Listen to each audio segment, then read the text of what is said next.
Three Men in a Boat by Jerome K. Jerome.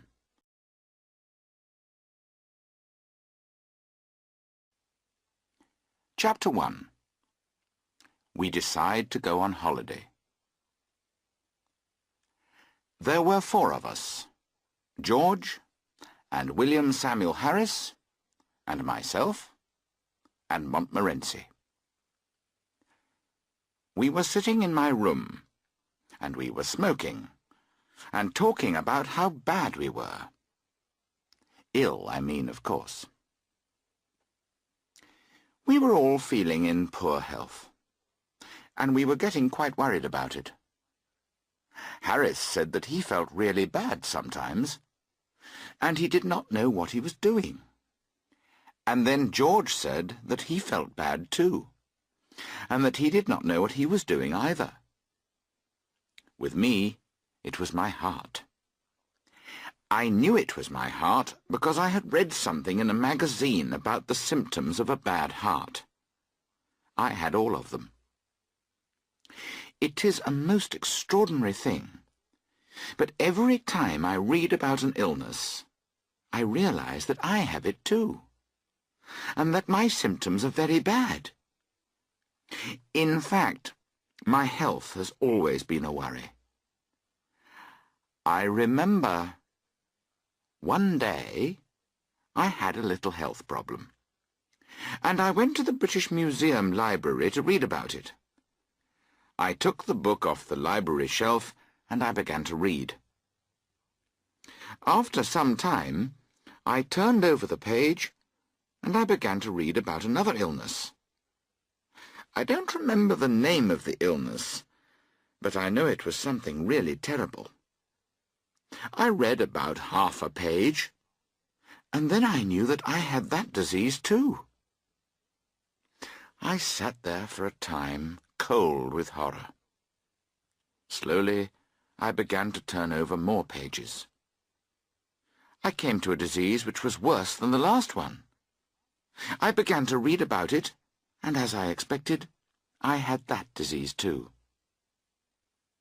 Then I began to get really interested in myself, so I went back to the beginning of the book.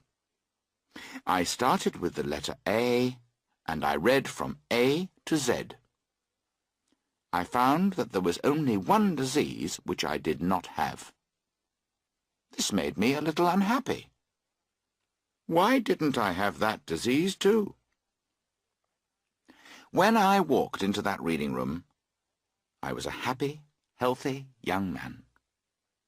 When I left, I was a very sick man, close to death. But I was talking about my heart. Nobody understood how ill I really was.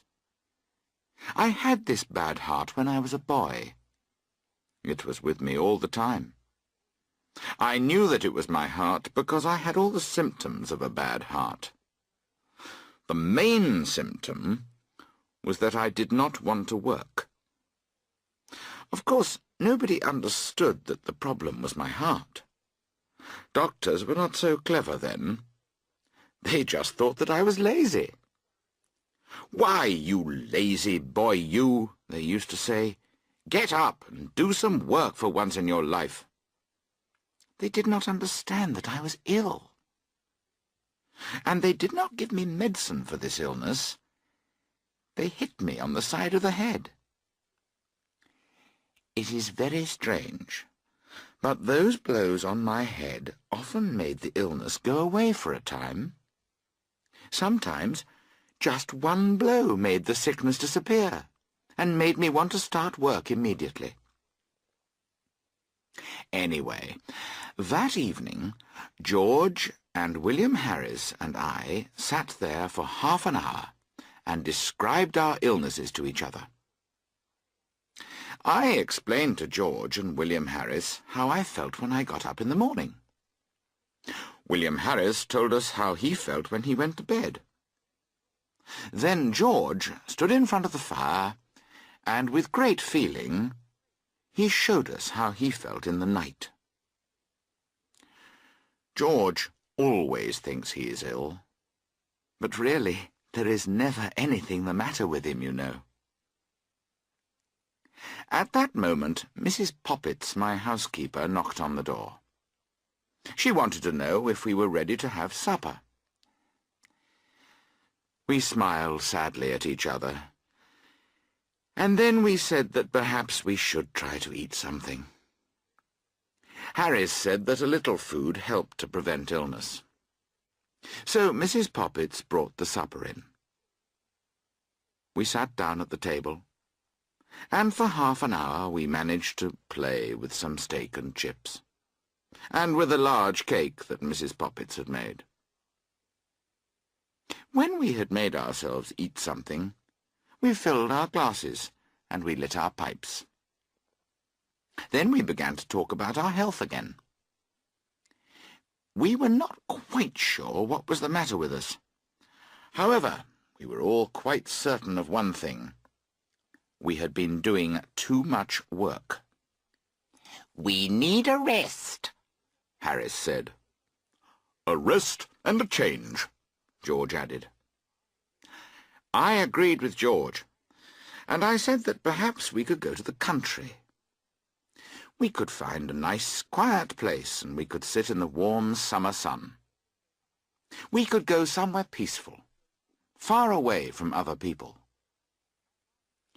Harris said that he thought that would be awful. He added that he had been to a place like that once.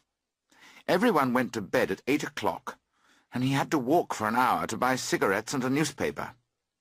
"No," Harris said. "If you want a rest and a change, then the sea is best." I said that this was a terrible idea. A sea trip is fine if you are going for a month or two, but not for a week. I know what it is like. You start out on Monday, and you think that you are going to enjoy yourself. You wave goodbye happily to your friends. You walk up and down on the ship like Captain Cook, Sir Francis Drake, or Christopher Columbus. On Tuesday, you wish that you had not come. On Wednesday, Thursday, and Friday, you wish that you were dead. On Saturday, you are able to drink something. You begin to smile a little at the kind people who ask you how you are. On Sunday, you start to walk again, and you eat a little. And on Monday morning, as you stand and wait to get off the ship, you begin to enjoy yourself. I remember that a friend of mine once took a short sea trip from London to Liverpool for his health. He bought a return ticket, but when he got to Liverpool, he sold it, and he came back by train. So I was against the sea trip. Not for myself, you understand. I am never seasick. But I was afraid for George. George said he would be fine. In fact, he said he would quite like it, but he thought that Harris and I would both be ill. Harris said he was never seasick. In fact, he had often tried to be ill, but he had not succeeded. It is very strange, but when you are on land, you never meet anybody who has ever been seasick. So George said, "Well, let's go up the river then." He added, "We'll have fresh air on the river. The hard work on the boat will make us hungry, so we'll enjoy our food. We'll sleep well, too." Harris replied, "Well, you never have any trouble sleeping anyway. In fact, you're always going to sleep." But in the end, Harris agreed that it was a good idea. I thought that it was a good idea, too. The only one who did not like the idea was Montmorency. "It's different for me," his face said. "You like it, but I don't. There's nothing for me to do. I don't smoke. I don't like looking at the trees and the flowers. And when I'm asleep, you'll play about with the boat and I'll fall over the side."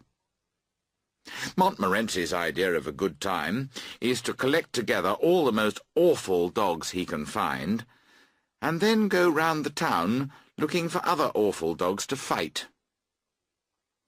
But we were 3-1, so we decided to go anyway. Chapter 2. We start to make plans. We pulled out the maps, and we discussed plans. We decided to start on the following Saturday.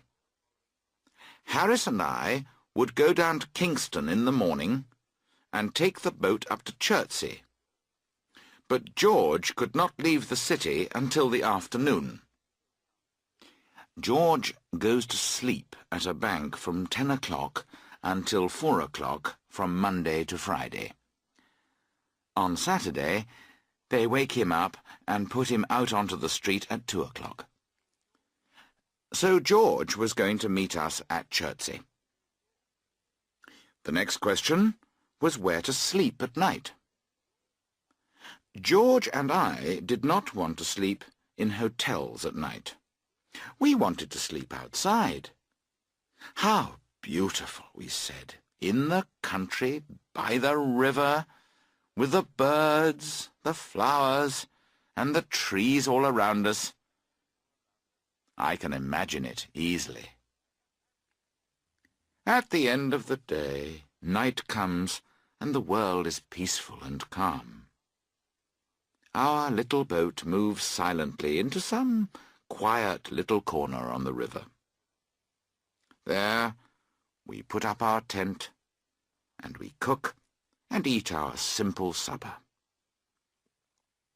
Then we fill our pipes, and we sit and talk quietly. Sometimes we stop for a moment or two, and we listen to the water as it plays gently against the boat. The silver moon shines down on us, and our heads are full of beautiful thoughts. We sit in silence for a time. We do not want to speak. Then we laugh quietly, put away our pipes, say good night, and go to bed. The peaceful sound of the water against the boat sends us to sleep, and we dream. We dream that the world is young again. "And what about when it rains?" Harris said. He was right. When it rains, you do not enjoy living in tents. I thought about it again. It is evening. You are very wet. There is a lot of water in the boat, and everything in it is wet too. You find a place on the river bank which is not as wet as other places. You get out of the boat, pull out the tent, and 2 of you try to put it up. Because it is wet, it is very heavy, and then it falls on top of you. You cannot get it off your head, and you get angry. All the time it is raining heavily. It is difficult to put up a tent in good weather. In wet weather it is almost impossible. The other man does not help you. He starts to play about. You get your side of the tent up and begin to tie the ropes to the ground. Just then he pulls the tent from his side, and he destroys all your hard work. "Here! What do you think you're doing?" you call out. "What are you doing, you mean?" he answers angrily. "Don't pull it! You've got it all wrong, you stupid man!" you cry. "No, I haven't!" he shouts. "Let your side go!" "I tell you, you're wrong!" you scream, and you wish you could get to him to hit him. You pull your side of the tent hard and pull out all the ropes on his side. Ah, "The stupid fool," you hear him say to himself. And then, suddenly, he gives a violent pull, and your side comes out too. Slowly, you start to go round to his side to tell him what you think of him. At the same time, he begins to come round the other way to tell you what he feels.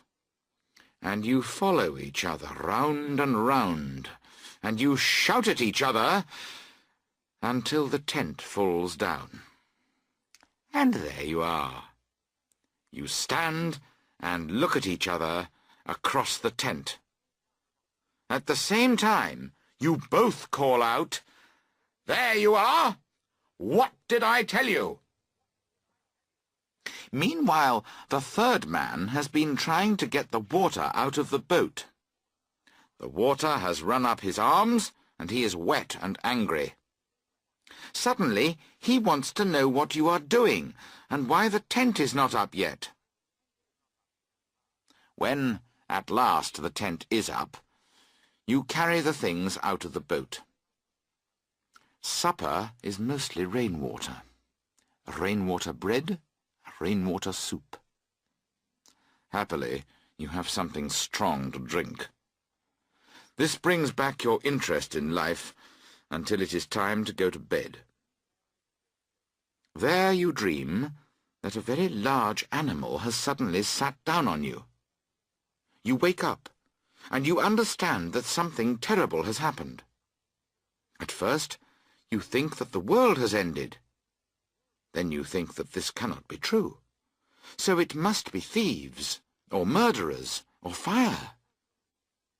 No help comes, and all you know is that thousands of people are kicking you, and you cannot breathe.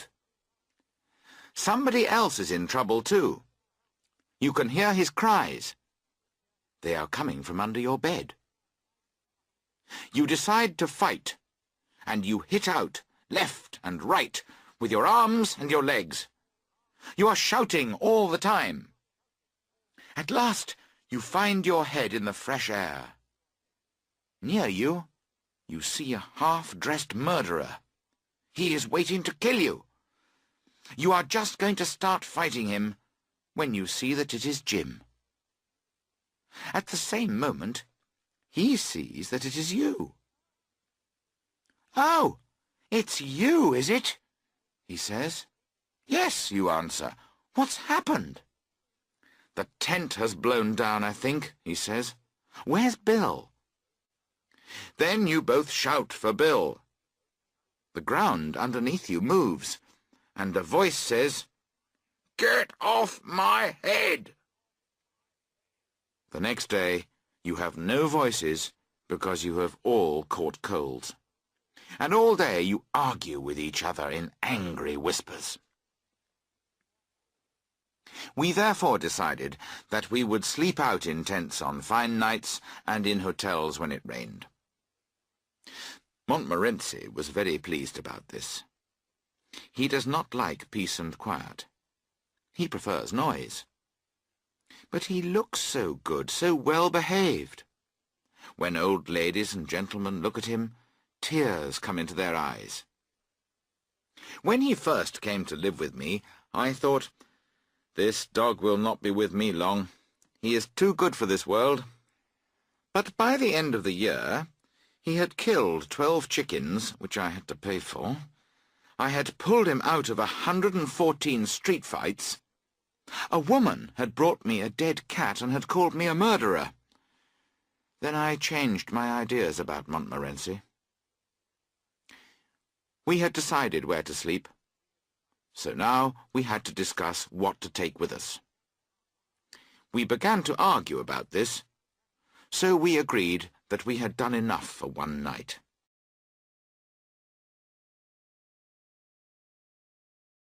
Chapter 3.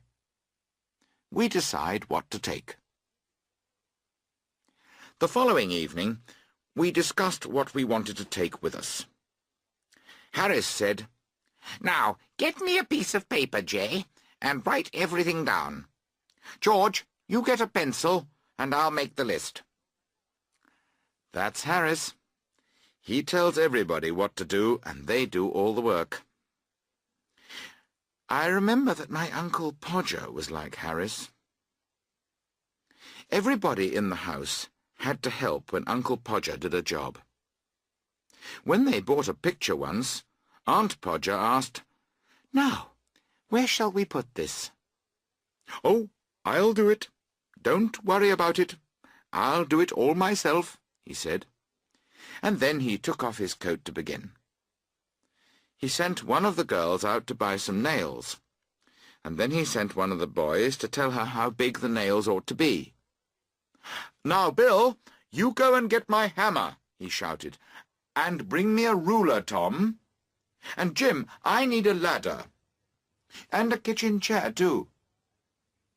Maria, you stay here to hold the light. And Tom, come here. You can give me the picture." Then he lifted the picture up, and he dropped it. He tried to catch the glass, and he cut himself. He looked for something to put round his finger, and he could not find anything. So he danced round the house, and he shouted at everybody. Half an hour later, the finger had been tied up, they had bought new glass, and everything was ready. Uncle Podger tried again. Everybody stood round him. They were all ready to help. 2 people held the chair, a third helped him to get on it, a fourth gave him a nail, and a fifth passed him the hammer. He took the nail, and he dropped it. "There," he said sadly, "now the nail's gone." So everybody got down on the ground to look for it. At last we found the nail, but then he lost the hammer. "Where's the hammer? What did I do with the hammer? There are 7 of you there, and you don't know where the hammer is?" We found the hammer for him. But then he lost the place on the wall where he was going to put the picture. So each one of us had to get up on the chair and look for the place. And each one of us thought that it was a different place. Then Uncle Podger tried again himself. This time he fell off the chair onto the piano. His head and his body hit the piano at the same time. The music was beautiful, but Uncle Podger's words were not. Aunt Maria was not pleased. She said that she did not want the children to listen to those terrible words. She added calmly, "The next time that you are going to put a picture on the wall, please tell me. Then I can arrange to go and spend a week with my mother." Uncle Podger got up and tried again. And at midnight, the picture was on the wall. It was not very straight, and everyone was very tired and unhappy. Uncle Podger looked at the picture proudly and said, "You see, it was only a little job." Harris is like that. So I told him that George would write down the list, and I would do the work. He could get the pencil and the paper. The first list was too long, so we started again. "Now," George said, "we don't want to take a tent. We can put a cover over the boat at night. It will be like a little house, lovely and warm and comfortable. It's much easier than a tent." Then we made a list of all the clothes we needed. George told us that he knew all about this kind of thing, and we believed him. We discovered later that this was not true. Next, we talked about the food. "First, breakfast," George began. "We need eggs, cold meat, tea, Bread and butter, of course. And for dinner, we can take cold chicken legs, tomatoes, cold meat, fruit, cakes, chocolate. We can drink water. Then he added, and we can take a bottle of whiskey, too. For when we are sick, you know. We did not wish to talk about being sick, but later we were glad we had taken the whiskey. So we made our list, and it was a long one.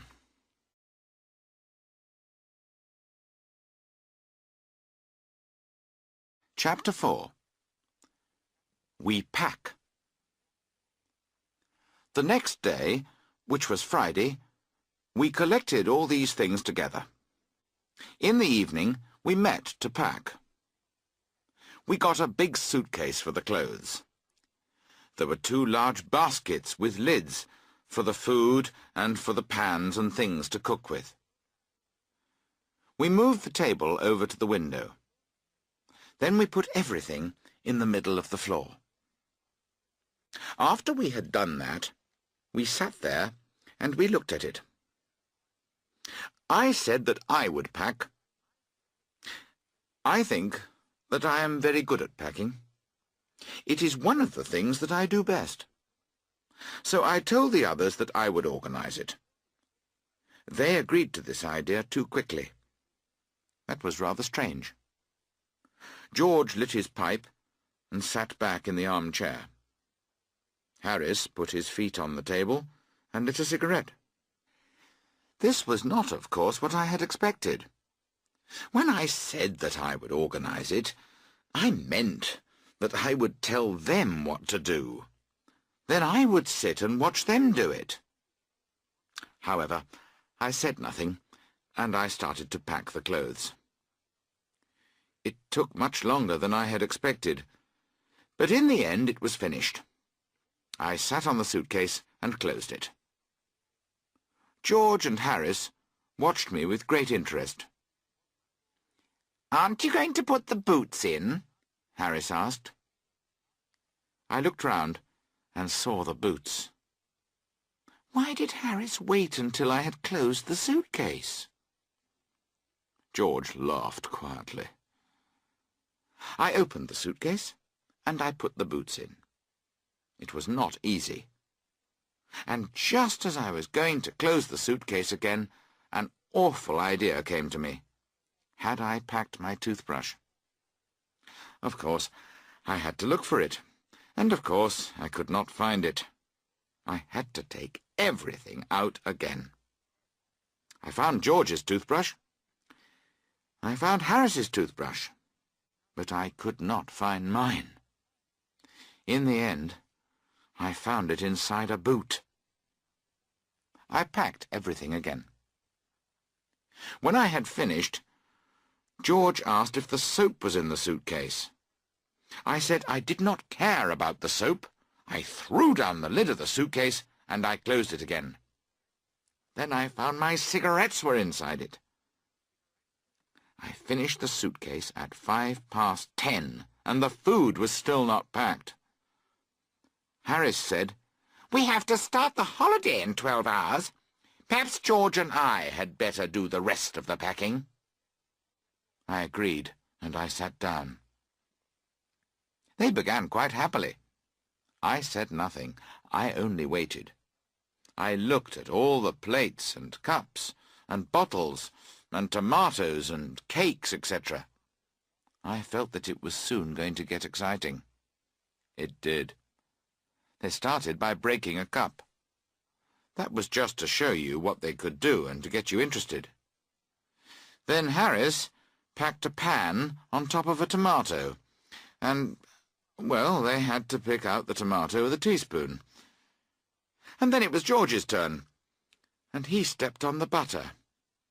I did not say anything, but I got up and went over to the table and watched them. This annoyed them more than anything, and it made them worried and excited. They stepped on things, and they put things behind them, and then they could not find them when they wanted them. They packed soft things at the bottom of the basket, and then put heavy things on top of them. Then it got worse. After George got the butter off his shoe, they tried to put it in the teapot. At first, they could not get it in. Then, when they did get it in, they decided that the teapot was the wrong place. But they could not get the butter out again. However, in the end, they did manage to get it out, and they put it down on a chair. Harris sat on it, and when he stood up, the butter stuck to his trousers. Then they looked for the butter all over the room. In the end, George got behind Harris, and he saw it. "There it is!" he cried. Where? Harris asked, and he turned round quickly. "Stand still!" George shouted. When they got the butter off Harris, they packed it in the teapot again. Montmorency was in all this, of course. He sat down on things just when George and Harris were going to pack them. He put his leg into the sugar. He ran away with the teaspoons. He pretended that the oranges were rats, and he got into the food basket and killed 3 of them. The packing was completed at 10 to 1 in the morning, and we all went to bed. George said, "What time shall I wake you to?" Harris said, 7. I said 6. In the end, we said, "Wake us at 6:30, George."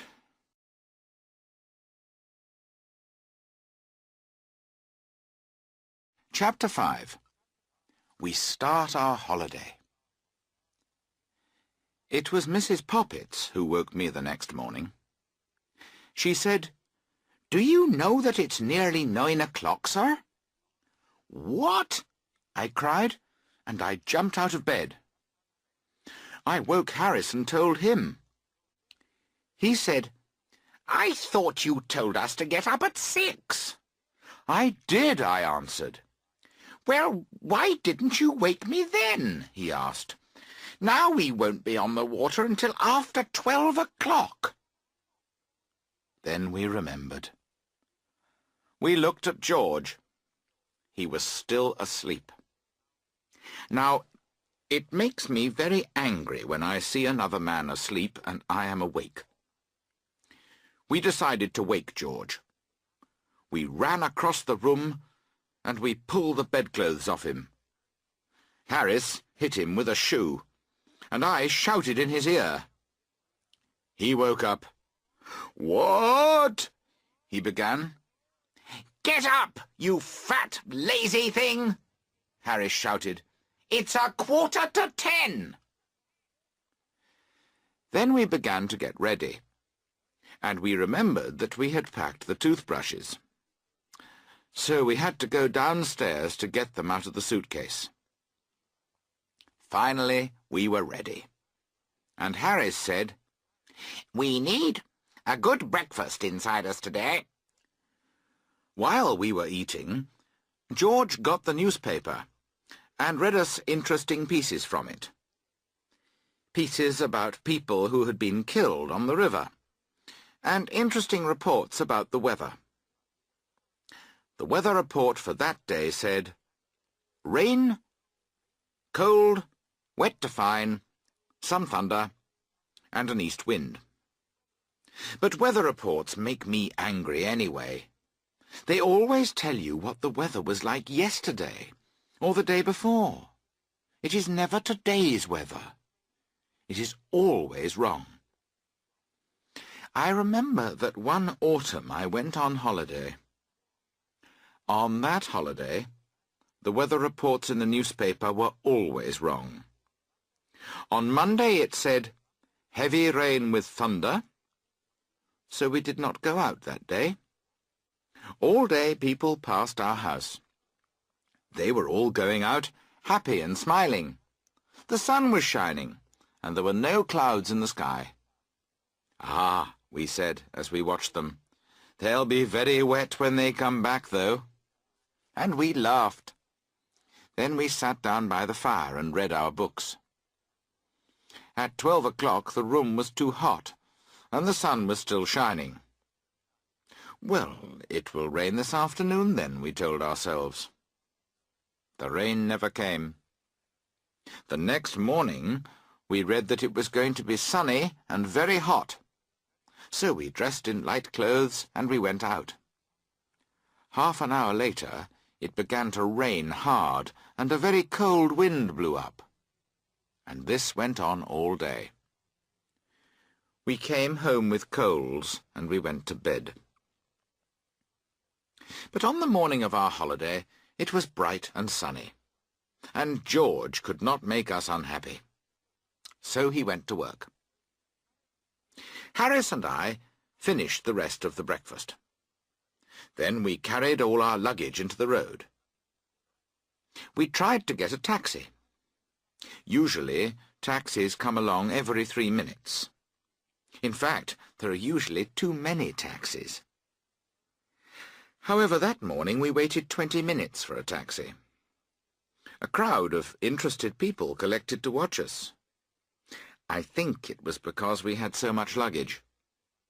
There was a big suitcase, a small bag, 2 baskets, several blankets, some fruit in a brown paper bag, some pans, some umbrellas, and 4 or 5 coats and raincoats.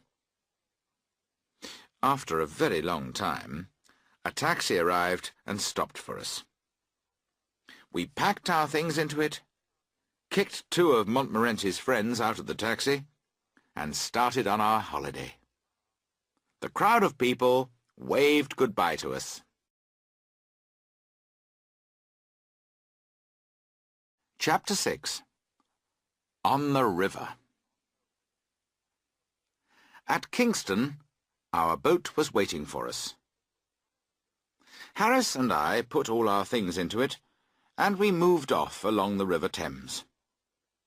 Montmorency was at the front of the boat.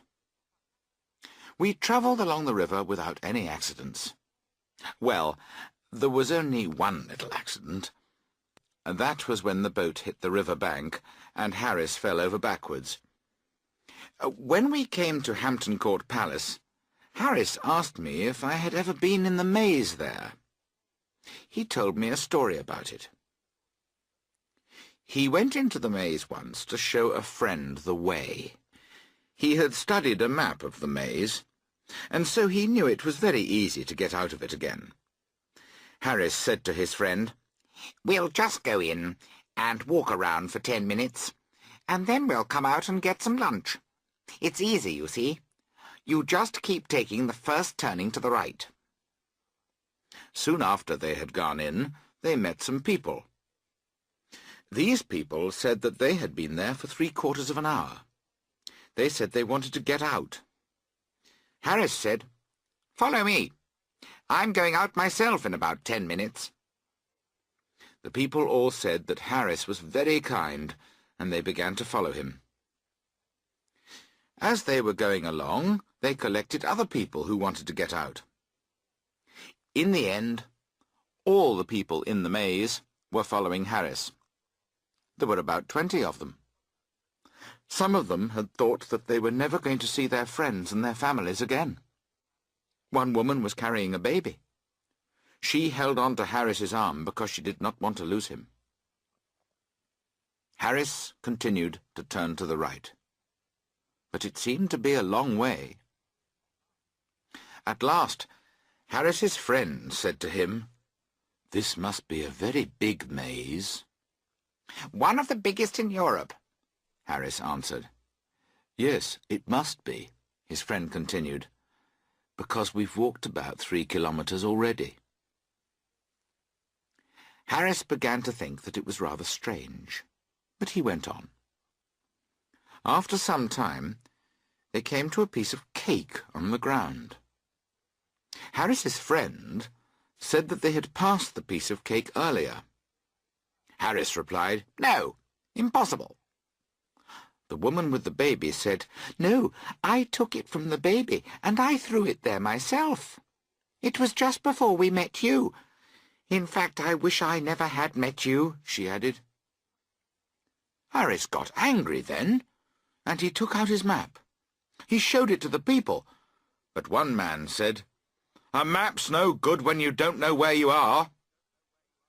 So then Harris said that the best thing was to go back to the entrance and start again. Everybody agreed, and they all turned and followed Harris the other way. After 10 minutes, they found themselves in the centre of the maze.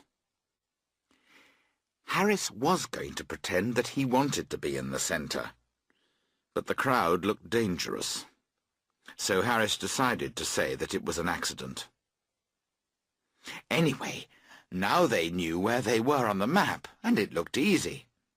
So they all started off again for the third time. And 3 minutes later, they were back in the centre again. After that, every time they tried again, they arrived back in the centre. Harris took out his map again, but this made the crowd angry. They told him what to do with his map. Harris felt that the crowd was not very grateful to him. Then they all started to shout, and in the end the keeper came. He climbed up a ladder, and he called to them, "Wait there! I'll come and get you!" But he was a young keeper, and he was new to the job, so when he got into the maze, he could not find them. Then he got lost. From time to time, they saw him as he ran past on the other side of the hedge. He shouted, "Wait there! I'm coming!" Then, 5 minutes later, he appeared again in the same place. He asked them why they had moved. They had to wait for one of the old keepers to come back from lunch and let them out. Harris said that it was a fine maze, and we agreed that we would try to get George into it on the way back.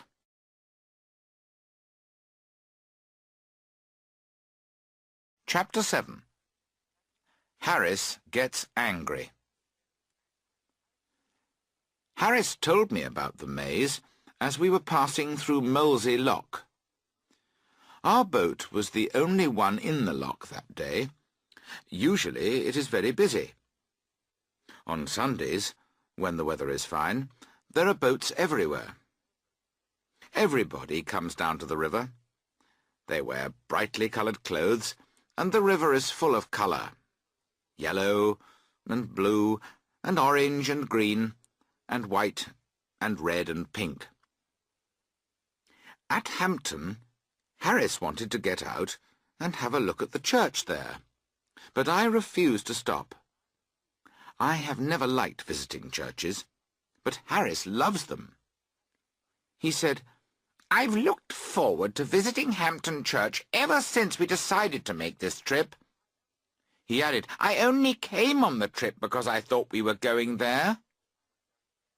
I reminded him about George. I said, "We've got to get the boat up to Shepperton by 5 o'clock to meet him." Then Harris got angry with George. "Why does George have to play around all day? Why has he left us with this big, heavy boat to tow up and down the river? Why couldn't George come and do some work? Why didn't he take a day's holiday and come down with us? The bank! Ha! What good is he at the bank?" He stopped for a moment, and then he continued. "I never see him doing any work there. He sits behind a bit of glass all day, and he pretends to do something. What's the good of a man behind a bit of glass? I have to work. Why can't George work? What does he do at the bank? What good are banks anyway? They take all your money, and then when you write out a cheque, they send it back. They say you've spent all your money. What's the good of that? If George was here, we could go to see that church. Anyway, I don't believe he's at the bank. He's playing about somewhere. That's what he's doing. and we've got to do all the work. I'm going to get out and have a drink." I told him that there were no pubs nearby, and then he started shouting about the river. "What good is the river? We'll all die of thirst. No pubs." It's better to let Harris go on shouting when he gets angry. Then he gets tired, and he's quiet afterwards. I reminded him that we had water in the boat. Then he started shouting about water. He said drinks like that made people ill. However, he said that he must drink something. He climbed onto the seat, and he bent down to get the bottle out of the basket. It was at the bottom, and he had to bend down lower and lower. At the same time, he was trying to steer the boat, and he pulled the wrong rope. The boat turned sharply and bumped into the bank of the river, and Harris fell into the basket. He stood there on his head, and he held on to the side of the boat. His legs were in the air. He could not move in case he fell over. He had to stay there until I could catch his legs and pull him back, and that made him more angry. We stopped under the trees by Kempton Park, and we had lunch. It is very pretty there, on the grass by the river, under the trees. We had an excellent meal, and Harris calmed down and began to enjoy himself again. By 3:30, we had reached Sunbury Lock. Then we went up to Walton, which is quite an interesting place. Julius Caesar stayed there with his soldiers. Queen Elizabeth I, she was there too. You can never get away from that woman. She was everywhere. Next we came to Halliford and Shepperton. There is an old church at Shepperton, and I was worried in case Harris wanted to go and visit it. I saw him looking towards it as we came near, but I moved the boat quickly, and Harris's cap fell into the water. We had to get it back, of course. Luckily, he was very angry with me, and so he forgot about his church. As we came up to the lock at Weybridge, we saw something brightly coloured on one of the lock gates. When we looked closer, we saw that it was George. Montmorency started to bark madly. I shouted, and Harris called out wildly. George waved his cap and yelled back to us. The lock-keeper ran out because he thought someone had fallen in the water. He seemed annoyed when he saw that no one had fallen in. Chapter 8. George starts work. We decided that now George was there, he was going to do some work. He did not want to work, of course. "I've had a bad day at the bank," he explained. Harris, who is sometimes a little cruel, said, "Ah, and now you're going to have a bad time on the river for a change. A change is good for you. Come on, get out of the boat and tow." George could not refuse, really, but he did say, "Perhaps it would be better if I stayed in the boat and prepared the meal. You two can tow the boat." Then he added, "It's very difficult to prepare a meal, and you both look tired." Our only reply was to give him the rope. So he started walking, and he pulled the boat behind him. Sometimes people forget that they are towing a boat, and later George told us a story about this. George had once seen a man and a young lady who were walking by the side of the river. They were pulling a rope behind them, and they were talking to each other. They did not notice that there was no boat on the end of the rope. Of course, they probably had a boat on the end of the rope when they started out, but it had disappeared. The two young people were not worried about this. They had their rope. They did not seem to care that there was no boat. George was going to call out to tell them about it. But just then he had an idea. He took hold of the rope and he tied it to his own boat. Then he and his 3 fat, heavy friends sat in the back of their boat and lit their pipes. And that young man and young woman towed George and his friends up to Marlow. It was when they reached the lock that they looked back. Suddenly they understood that they had been towing the wrong boat. George said, "I've never seen anyone look as sad as those 2 young people then." The young man was a bit annoyed. In fact, he was probably going to say something angry to George and his friends. But just then the young woman cried wildly, "Oh, Henry, then where's Aunt Mary?" "Did they ever get the old lady back?" Harris asked. George replied that he did not know. But the most exciting thing of all is to let girls tow your boat. Let me tell you about it. First of all, you need 3 girls. You always need 3 girls to tow a boat. 2 of them hold the rope, and the other one runs here and there and laughs all the time. They usually begin by tying themselves up in the rope. They get it round their legs, and then they have to sit down to untie it. Next they get it round their necks. When they finally get it right, they always start by running. They pull the boat much too fast. After a few minutes, they are tired, and so they stop suddenly. They all sit down on the grass and they start to laugh. Meanwhile, your boat goes out into the middle of the river and it starts to turn round. Then they stand up and are surprised. "Oh, look," they say, "the boat's gone into the middle of the river." After this, they pull you along quite well for a time. Then one of them decides to stop for something else. So the boat runs aground in shallow water near the river bank.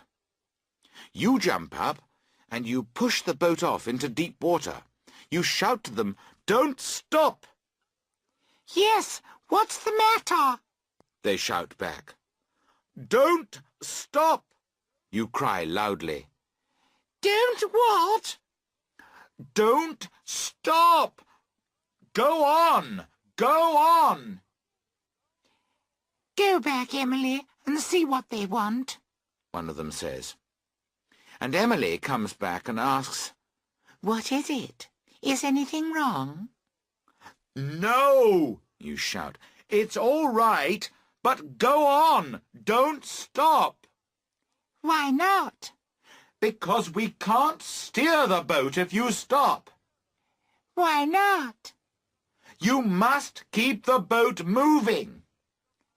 "Oh, all right. I'll tell them. Are we doing everything else all right?" "Oh, yes, very nicely, but don't stop." "I see. Oh, give me my hat, please. It's over there." You find her hat, and you give it to her. But then another girl comes. She thinks she will have her hat too. And then they take Mary's hat for her. Mary does not want it, so they bring it back. Then they want a comb. It is about 20 minutes before they start again. Then at the next corner they see a cow. You have to stop and leave the boat to chase the cow away. Anyway, this time it was George who towed us on to Penton Hook. There we discussed the important question of where to spend the night. We had decided to sleep on the boat. Therefore we could stay there, or we could go on past Staines. In the end, we decided to continue to Runnymede. Later, we all wished we had stopped at Penton Hook.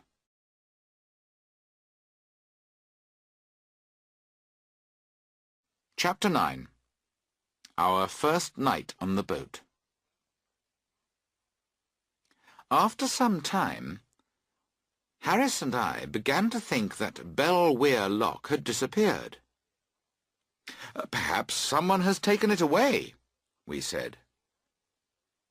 George had towed the boat as far as Staines, and we had towed it from there. It seemed to get heavier and heavier. We began to think that we were right and that someone had moved the lock. But finally, at 7:30, we reached it and got through it. By now, we just wanted to eat and to go to bed.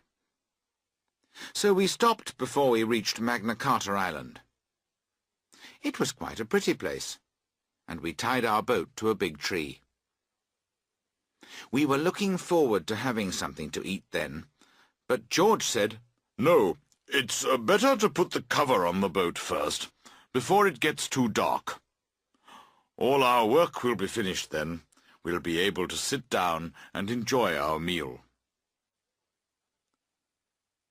None of us had realized that it would be so difficult to fix the cover. There were 5 pieces of metal, and you put these into special holes on the side of the boat. The pieces of metal were half circles, and when you had put them into the holes, you just had to pull the cover over them. We thought it would probably take about 10 minutes. We were wrong. We took the pieces of metal, and we began to drop them into their holes. You would not expect this to be dangerous work, but it was. First of all, the pieces of metal would not fit into their holes. We had to jump on them, and kick them, and beat them. And when we got one in, we found that it was the wrong piece of metal for those holes, so we had to take it out again. At last we got them finished. Then we only had to put the cover on. George took one end, and he fastened it over the front of the boat. Harris stood in the middle of the boat to take the cover from George. I stayed at the back of the boat to take the end of the cover from Harris. George did his job all right, but it was new work to Harris, and he did everything wrong. I do not know how he did it, and Harris himself could not explain it later. After 10 minutes of really hard work, he was inside the cover. He could not get out. He fought the cover hard and knocked George over. Then George got angry and he began to fight too. George could not get out of the cover either. At the time, I did not know anything about all this. I did not understand what was happening anyway. They had told Montmorency and me to stand and wait. So Montmorency and I stood there and waited. We could see that the cover was moving about quite violently. However, we thought that it was all necessary for the job. We did nothing because they had told us to wait. We also heard many bad words coming from under the cover. Montmorency and I decided that this was because the job was very difficult. We waited for some time, but everything seemed to get worse. Finally, George's head appeared over the side of the boat. It said, "We can't breathe under here. Why don't you help us, you great stupid thing?" So I went and helped them. Harris's face was nearly black, so I was just in time. It took another half an hour after that to fix the cover. And then we started to prepare supper. We needed some hot water to make tea, so we put the water on the stove at the front of the boat, and we went to the back. We pretended that we were not interested in the water at all. We wanted it to think that we did not care if it got hot or not. We began to get the other things out. That is the only way to get hot water on the river. If the water knows that you are waiting for it, it will never get hot. You have to go away and begin your meal without it. You must not look at it. Then you will soon hear it making a lot of noise because it wants to be made into tea. It is also a good idea to talk very loudly to each other. You must say that you do not want any tea, that you do not need any tea, and that you are not going to have any tea. You get very near the water, and you shout, "I don't want any tea, do you, George?" And George shouts back, "Oh, no, I don't like tea. We'll have milk." This makes the water very angry, and it gets hot very fast. We did this, and when everything else was ready, the tea was ready too. Then we sat down to have supper. We really wanted that supper. We needed that supper. And for 35 minutes, nobody on the boat spoke. After supper, we sat and smiled at each other. We smiled at Montmorency too. We loved everybody. We sat back, we lit our pipes, and we began to talk. George told us about something very funny that happened to his father once. When he was young, George's father was travelling with a friend. One night they stopped at a little hotel. They spent the evening there with some other young men. After a very happy evening, they went to bed. It was late, and by that time they, George's father and George's father's friend, were feeling quite happy themselves. Anyway, they were going to sleep in the same room, but in different beds. When they got into the room, they dropped their light, which went out. So they had to undress and get into bed in the dark. They thought they were getting into separate beds. However, because they could not see, they both got into the same one. One of them got in with his head at the top of the bed. The other one got in on the other side of the bed. He lay with his feet by the first one's head. Nobody spoke for a moment. Then George's father said, "Joe?" "What's the matter, Tom?" Joe replied from the other end of the bed. "Why, there's a man in my bed," George's father said. "His feet are here, next to me." "Well, that's very strange, Tom," Joe answered, "but there's a man in my bed, too." "What are you going to do?" George's father asked. "Well, I'm going to throw him out," Joe replied. "So am I," George's father said bravely. There was a short fight, and then there were 2 heavy bangs on the floor. After a moment or two, a rather sad voice said, "I say, Tom." "Yes?" "How have you got on?" "Well, to tell the truth, my man's thrown me out." "My man's thrown me out too. I say, this isn't a very good hotel, is it?" At the end of George's story, Harris asked, What was the name of the hotel? "The Riverside," George replied. "Why?" Ah, it isn't the same hotel, then," Harris answered. "What do you mean?" George asked. "Well, it's strange," Harris said, "but the same thing happened to my father once. I've often heard him tell the story." After that, we went to bed. But I slept very badly.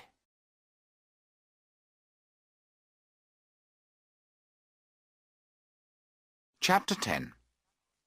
Our First Morning.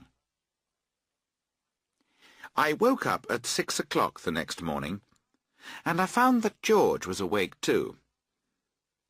We both tried to go to sleep again, but we could not. This was because we did not need to get up early.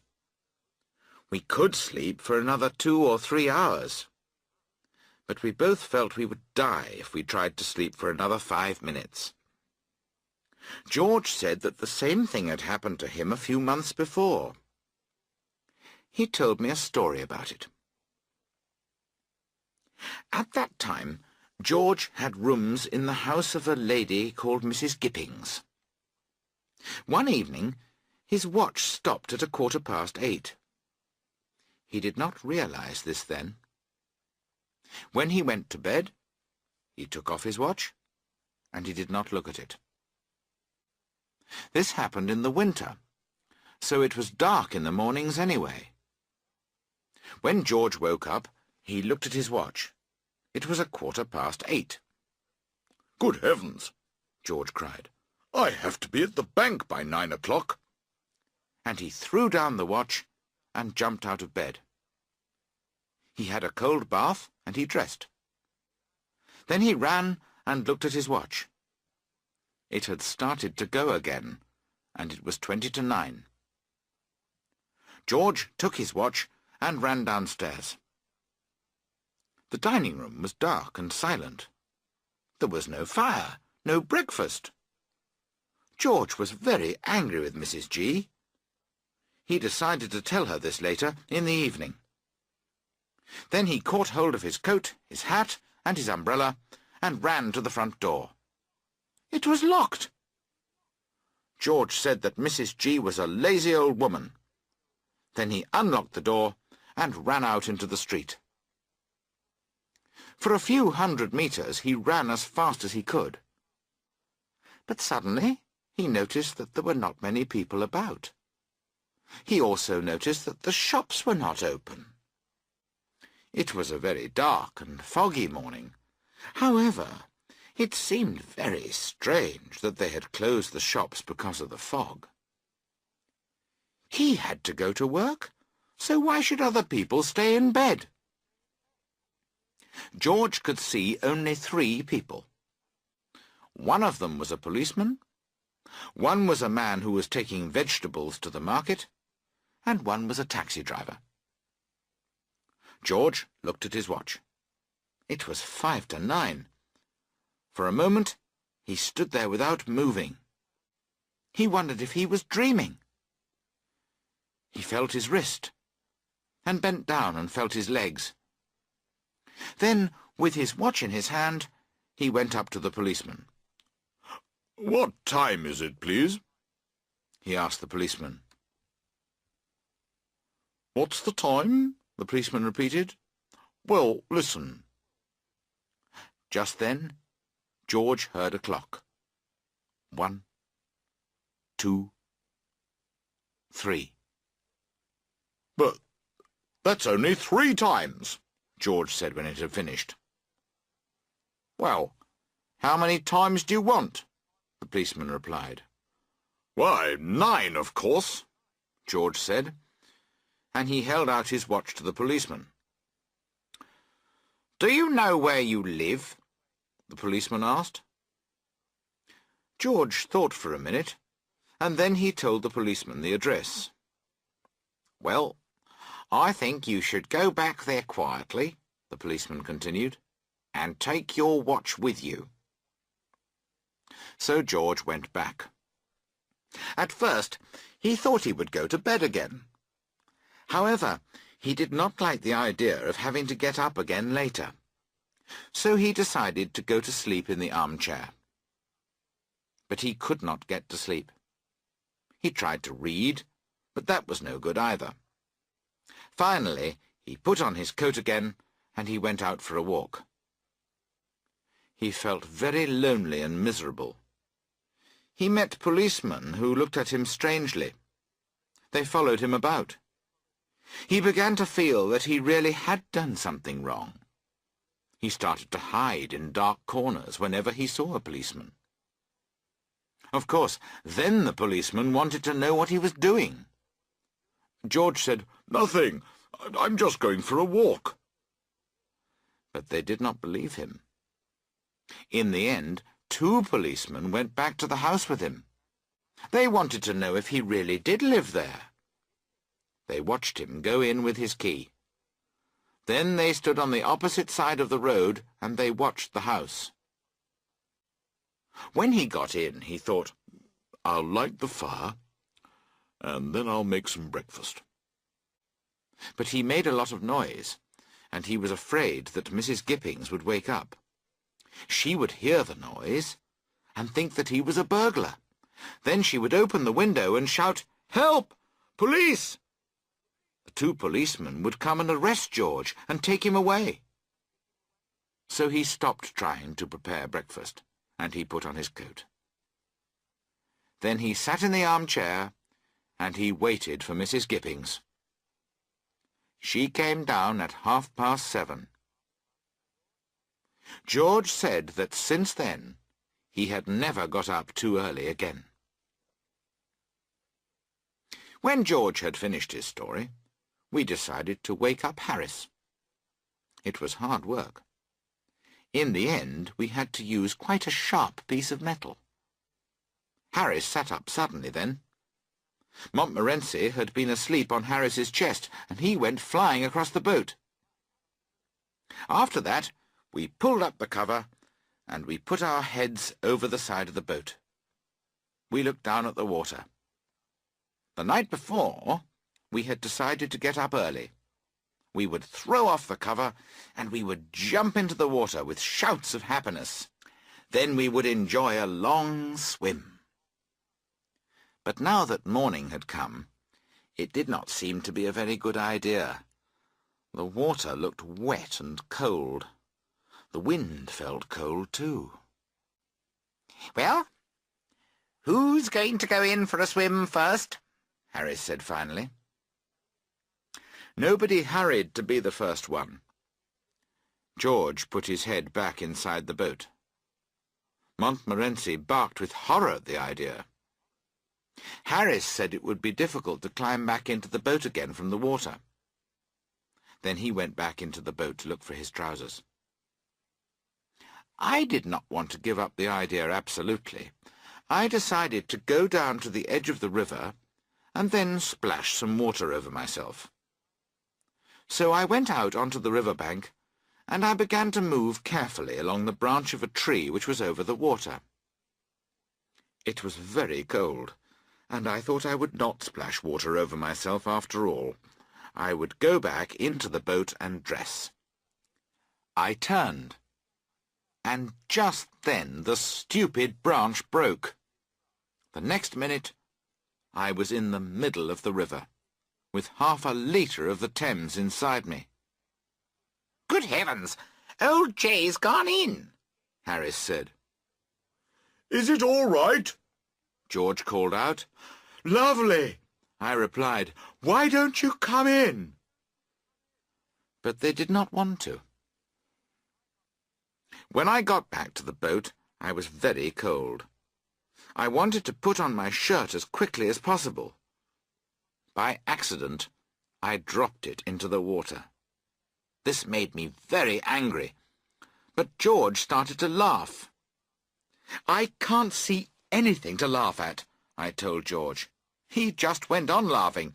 In fact, I never saw a man laugh so much. In the end, I became really angry with him. I told him what I thought about him. He laughed more loudly. And then, just as I was getting the shirt back out of the water, I noticed that it was not my shirt. So I began to laugh too. I looked at George, who was laughing so much. Then I looked at the wet shirt, and I laughed more and more. Because I was laughing so much, I dropped the shirt in the water again. "Aren't you going to get it out?" George cried between his shouts of laughter. At first I could not answer him, because I was laughing so much. In the end I managed to say, "It isn't my shirt." It's yours!" I have never seen a man's face change so quickly. I tried to make him see that it was very funny, but he did not agree with me. After that it was time for breakfast, and we decided to have eggs. Harris said he would cook them. He said he was very good at doing eggs. People who had eaten his eggs never wanted any other food afterwards. "If they can't get my eggs, they won't eat," he said, "and they die." So we gave him the pan and all the eggs which had not broken. "Go on then," we said. "Begin." Harris had some trouble when he tried to break the eggs. He had trouble stopping them from getting onto his trousers, and he had more trouble trying to stop them from going up his arms. Finally, he managed to get about 6 of the eggs into the pan. Then he sat down and started to cook them. It seemed to be very difficult work. Whenever he went near the pan, he burnt himself. Then he dropped everything and danced about and waved his hands and shouted. In fact, every time George and I looked at him, he was doing this. At first we thought it was necessary to do this to cook the eggs. Once, Montmorency went and looked into the pan, but he burnt himself. Then he started dancing and shouting too. It was all very exciting, and George and I were quite sorry when it finished.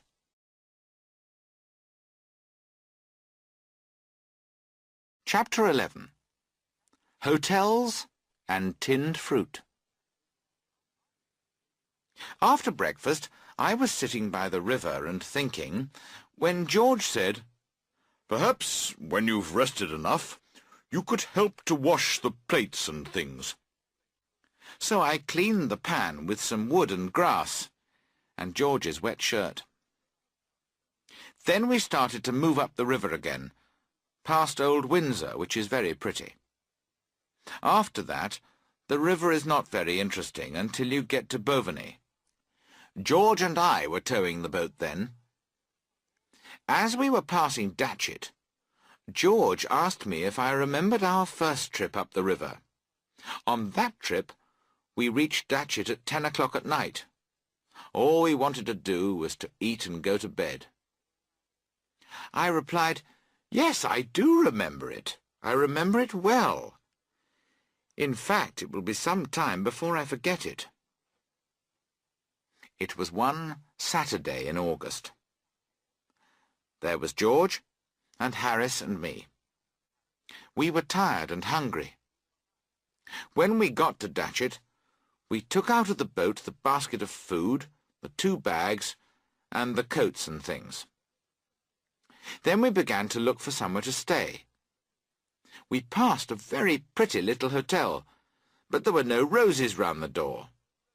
I wanted somewhere with roses round the door. I do not know why. Anyway, I said, "Oh, we don't want to go there. Let's look for a little hotel with roses round the door." So we went on until we came to another hotel. That was a very nice one too, and it did have roses. But Harris did not like the man who was standing by the front door. Harris said that he did not look like a nice man, and he was wearing ugly boots. So we went on.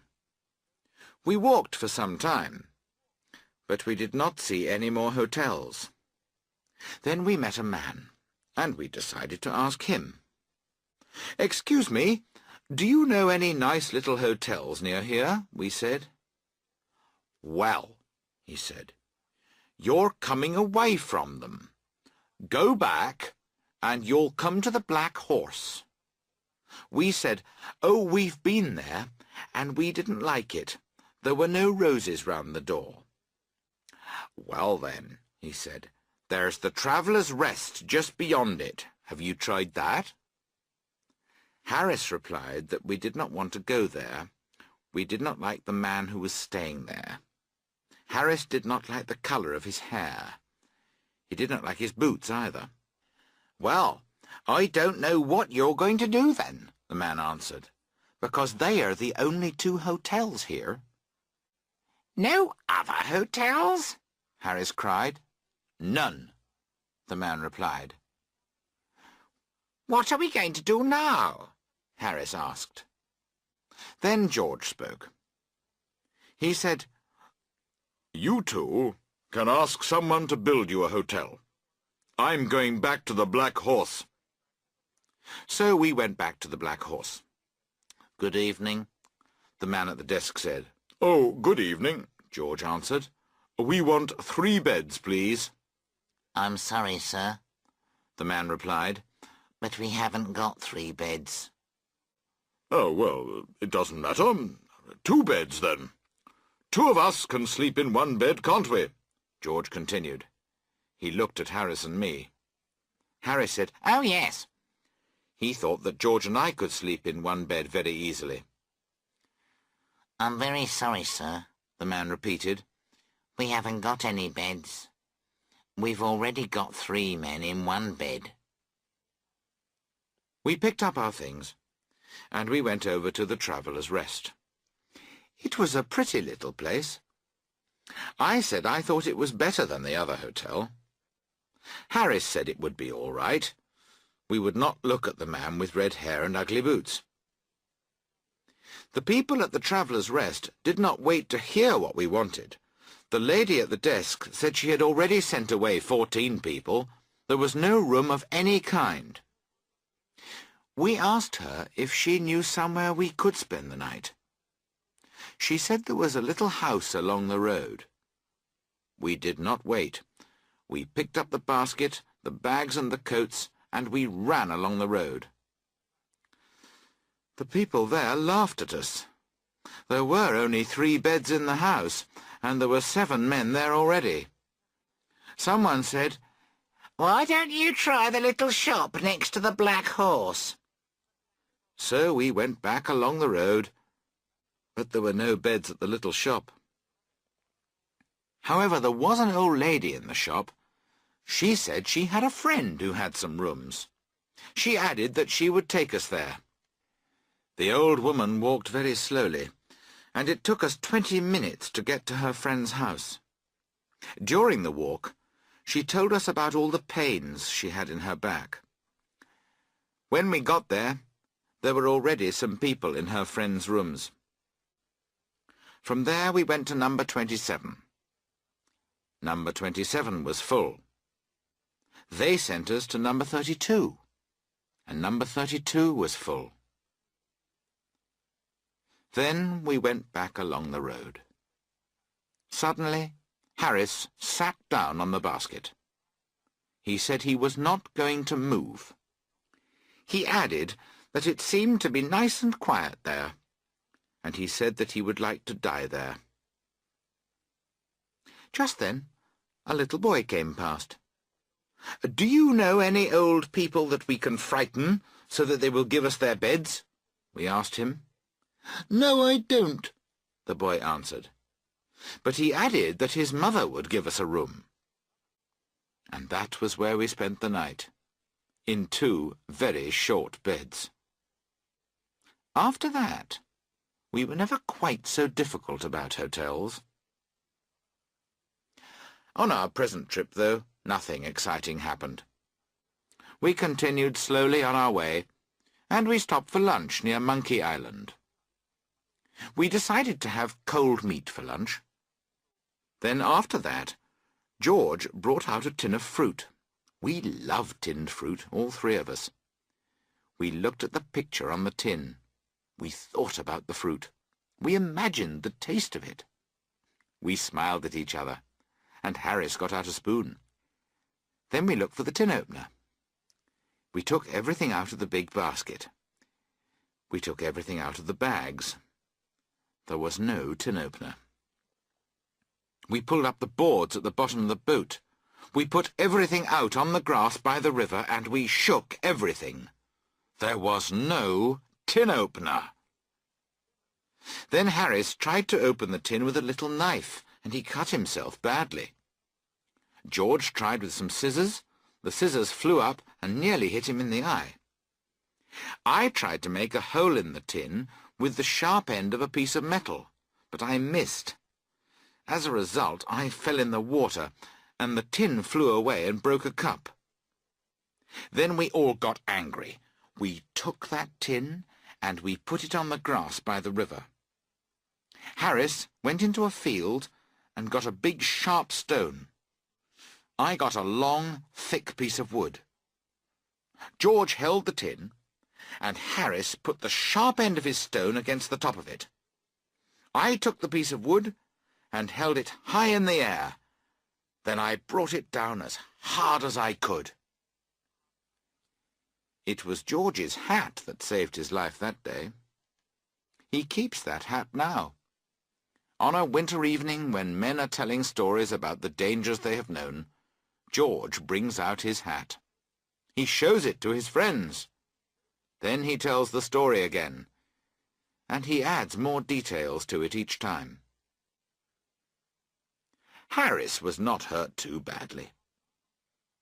After that, I took the tin away. I beat it until I was exhausted and miserable. Then Harris took it. We beat it until it was long and thin. We beat it until it was square. We hit it with the wood until it was every shape there is, but we could not make a hole in it. Then George tried, and he knocked it into a shape which was strange and terrible and ugly. It frightened him, and he threw away the piece of wood. Then the three of us sat round that tin on the grass, and we looked at it. There was one big line across the top of the tin that looked like a mouth. It seemed to be laughing at us, and this made us very angry. So Harris ran at it and picked it up. He threw it as hard as he could into the middle of the river. As it went down into the water, we shouted awful things at it.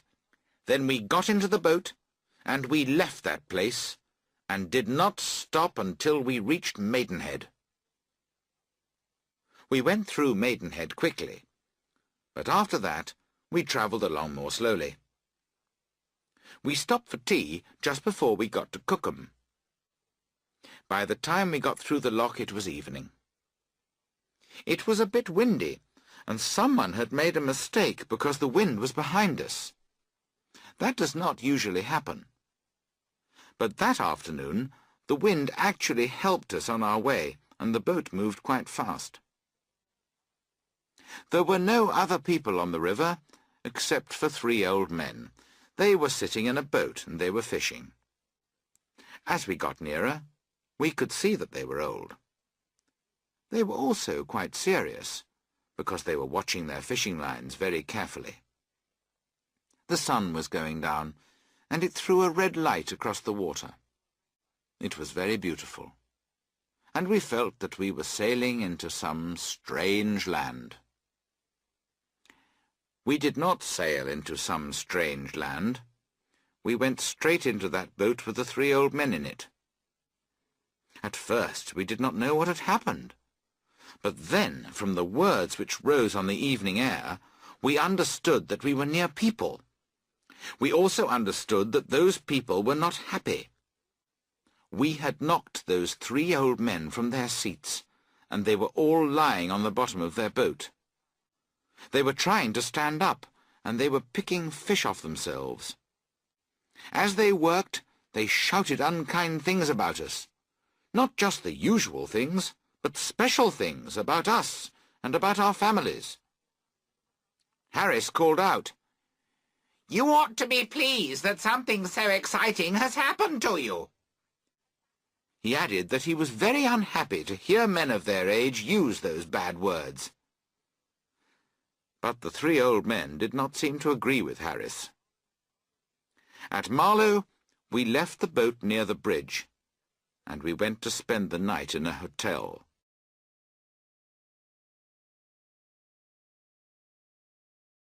Chapter 12. Montmorency and the Cat. On Monday morning, we got up quite early, and we went to swim before breakfast. On the way back, Montmorency behaved very stupidly. The only thing that Montmorency and I disagree about is cats. I like cats. Montmorency does not. When I meet a cat, I say hello to it. Then I bend down and I stroke it gently, behind the ears and along the side of its head. The cat likes this. It puts its tail up and it pushes itself against my legs. And there is love and peace. When Montmorency meets a cat, everybody knows about it, and a lot of bad words are used. I do not really blame Montmorency. Usually I just hit him or throw stones at him, because dogs are like that. They hate cats. But that morning, Montmorency wished that he had not argued with a cat. As we were coming back from the river, a cat ran out from one of the houses, and it began to walk across the road. Montmorency saw the cat, gave a shout of real happiness, and ran after it. It was a big black cat. I have never seen a bigger cat. It had lost half its tail and one of its ears, but it looked calm and happy. Montmorency ran at that cat as fast as he could, but the cat did not hurry. It did not seem to understand that its life was in danger. It walked on quietly until the enemy was near it. Then it turned and sat down in the middle of the road. It looked at Montmorency in a quiet way, and it seemed to say, "Yes, you want me?" Montmorency is quite a brave dog, but there was something in the way the cat looked at him. It frightened him. He stopped suddenly, and he looked at the cat. They did not speak, of course, but it was easy to imagine their conversation. The cat. "Can I do anything for you?" Montmorency. No. No, thanks." The cat. "Do please tell me if there is something you want, won't you?" Montmorency, who moves backwards down the road. "Oh, no. Not at all. Certainly. I'm afraid I've made a mistake. I thought I knew you. I'm sorry." The cat. "Not at all. Are you quite sure you don't want anything now?" Montmorency, who continues to move back. "Not at all, thanks. Not at all. Very kind of you. Good morning." The cat. "Good morning." Then the cat stood up and continued along the road. Montmorency, with his tail between his legs, walked behind us. He hoped that nobody would notice him. Now, if you say "cats" to Montmorency, he looks up at you, and his eyes beg you, "No, please." After this, we did our shopping, went back to the boat, and moved off along the river again. However, at Hambledon Lock we found that we had no water. So we went to ask the lock-keeper for some. George spoke for us. He said, "Oh, please, could you give us a little water?" "Of course," the old man replied. "Just take what you want and leave the rest." Thank you very much," George said, and he looked round. "But where is it?" "It's where it always is, my boy," the lock-keeper answered. "It's behind you." George looked round again. "I can't see it," he said. "Why? Where are your eyes?" the man said, and he turned George towards the river. "Oh!" George cried. "But we can't drink the river, you know." No, but you can drink some of it," the old man replied. "That's what I've drunk for 15 years. We got some water from another house. After we had got our water, We went on towards Wargrave, but before we got there we stopped for lunch. We were sitting in a field near the river, and we were just going to start eating. Harris was preparing the food, and George and I were waiting with our plates. "Have you got a spoon?" Harris asked. "I need a spoon." The basket was behind us, and George and I both turned to get a spoon. It took about 5 seconds. When we looked back again, Harris and the food had gone. It was an open field, and there were no trees. There was nowhere to hide. He had not fallen in the river, because we were between him and the water. George and I looked round. Then we looked at each other. Harris had gone, disappeared. Sadly, we looked again at the place where Harris and the food had been. And then, to our horror, we saw Harris's head, and only his head, in the grass. The face was very red and very angry. George was the first to speak. "Say something," he cried. "Are you alive or dead? Where is the rest of you?" "Oh, don't be so stupid," Harris's head said. "It's your fault. You made me sit there. You did it to annoy me. Here, take the food." And from the middle of the grass the food appeared. And then Harris came out dirty and wet. Harris had not known that he had been sitting on the edge of a hole. The grass had hidden it. Then suddenly he had fallen backwards into it. He said he had not known what was happening to him. He thought at first that it was the end of the world. Harris still believes that George and I planned it.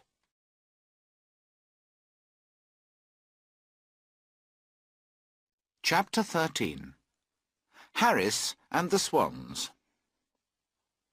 After lunch, we moved on to Wargrave and Shiplake, and then to Sonning. We got out of the boat there, and we walked about for an hour or more.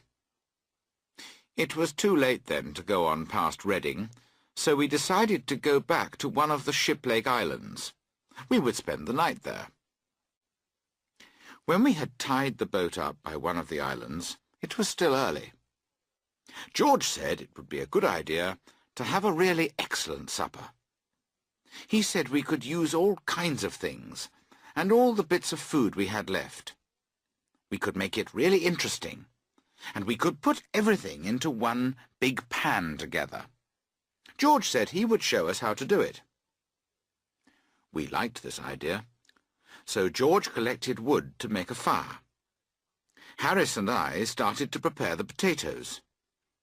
This became a very big job. We began quite happily. However, by the time we had finished our first potato, we were feeling very miserable. There was almost no potato left. George came and looked at it. "Oh, that's no good. You've done it wrong. Do it like this," he said. We worked very hard for 25 minutes. At the end of that time, we had done 4 potatoes. We refused to continue. George said it was stupid to have only 4 potatoes, so we washed about 6 more. Then we put them in the pan without doing anything else to them. We also put in some carrots and other vegetables. But George looked at it, and he said there was not enough. So then we got out both the food baskets. We took out all the bits of things that were left, and we put them in too. In fact, we put in everything we could find. I remember that Montmorency watched all this, and he looked very thoughtful. Then he walked away. He came back a few minutes later with a dead rat in his mouth. He wanted to give it to us for the meal. We did not know if he really wanted to put it in the pan, or if he wanted to tell us what he thought about the meal. Harris said he thought it would be all right to put the rat in. However, George did not want to try anything new. It was a very good meal. It was different from other meals. The potatoes were a bit hard, but we had good teeth, so it did not really matter. After supper, Harris was rather disagreeable. I think it was the meal which caused this. He is not used to such rich food. George and I decided to go for a walk in Henley, but we left Harris in the boat. He said he was going to have a glass of whisky, smoke his pipe, and then get the boat ready for the night. We were on an island, so when we came back, we would shout from the riverbank. Then Harris would come in the boat and get us. When we left, we said to him, "Don't go to sleep." Henley was very busy, and we met quite a lot of people we knew in town. The time passed very quickly. When we started off on our long walk back, it was 11 o'clock. It was a dark and miserable night. It was quite cold, and it was raining a bit. We walked through the dark, silent fields, and we talked quietly to each other. We wondered if we were going the right way. We thought of our nice, warm, comfortable boat. We thought of Harris and Montmorency and the whisky, and we wished that we were there. We imagined that we were inside our warm little boat, tired and a little hungry, with the dark, miserable river outside. We could see ourselves. We were sitting down to supper there. We were passing cold meat and thick pieces of bread to each other. We could hear the happy sounds of our knives and our laughing voices. We hurried to make it real. After some time we found the river, and that made us happy. We knew that we were going the right way. We passed Ship Lake at 11:45, and then George said, quite slowly, "You don't remember which island it was, do you?"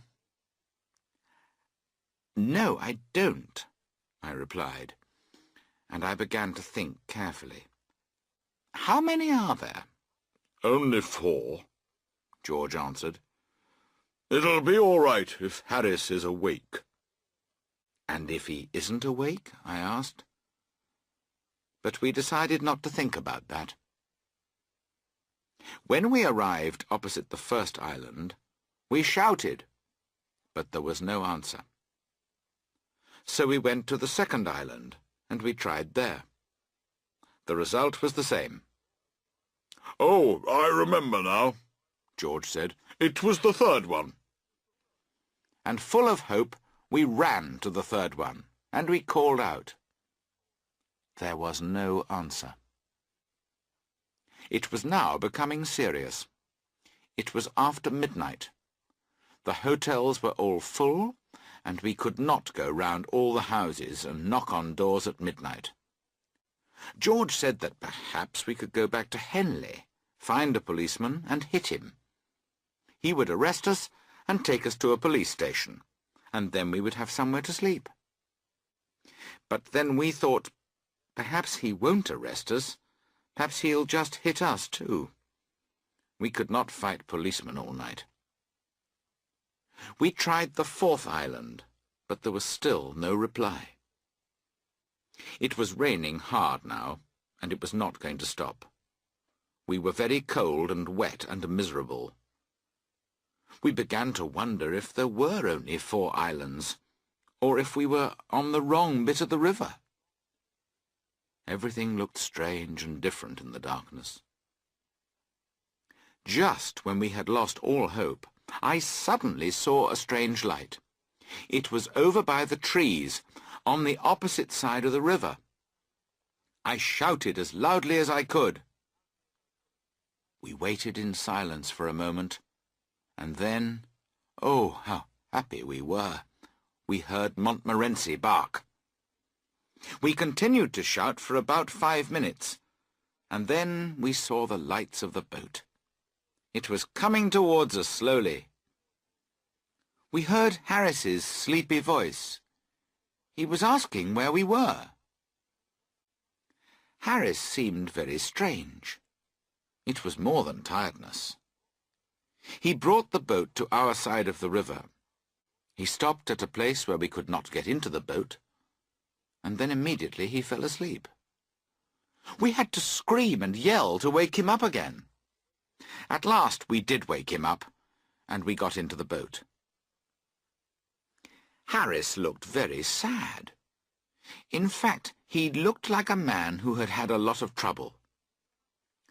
We asked him if anything had happened, and he said, "Swans!" We had left the boat near a swan's nest, and soon after George and I had left, Mrs. Swan came back. She started to shout at Harris. However, Harris managed to chase her away, and she went to fetch her husband. Harris said he had had quite a hard battle with these two swans, but he had fought bravely, and in the end he defeated them. Half an hour later they returned, with 18 more swans. There was another terrible battle.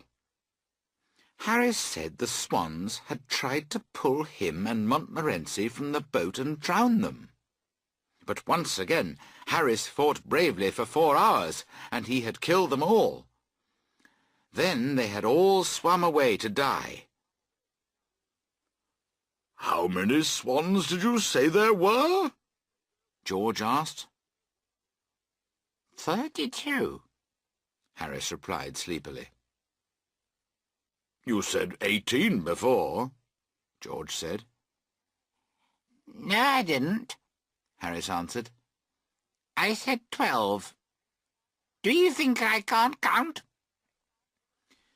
We never discovered what had really happened. We asked Harris about it the next morning, but he said, What swans? And he seemed to think that George and I had been dreaming. Oh, how wonderful it was to be in the boat again. We ate a very good supper, and then we thought we would have some whiskey. But we could not find it. We asked Harris what he had done with it, but he did not seem to understand. The expression on Montmorency's face told us that he knew something, but he said nothing. I slept well that night, although Harris did wake me up 10 times or more. He was looking for his clothes. He seemed to be worrying about his clothes all night. Twice he made George and me get up because he wanted to see if we were lying on his trousers. George got quite angry the second time. "Whatever do you want your trousers for? It's the middle of the night," he cried. "Why don't you lie down and go to sleep?" The next time I woke up, Harris said he could not find his shoes. And I can remember that once he pushed me over onto my side. Wherever can that umbrella be? He was saying.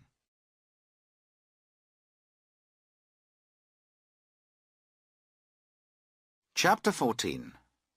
Work, Washing and Fishing.